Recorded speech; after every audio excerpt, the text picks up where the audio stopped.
Good morning guys. Ayan na nga, naligo na nga ako.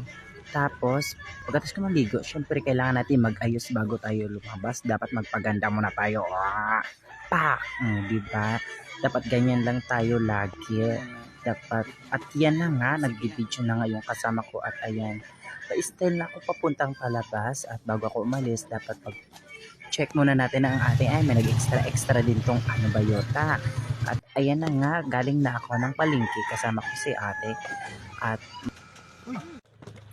aba, syempre dapat pagkatapos natin bumili ang mga sukli ay dapat natin ipunin at ihulog sa ating alkansya para naman mayroon tayong makuha na mga mapagkukunan kung sakali tayo ay walang wala. At ayan na nga mga babe.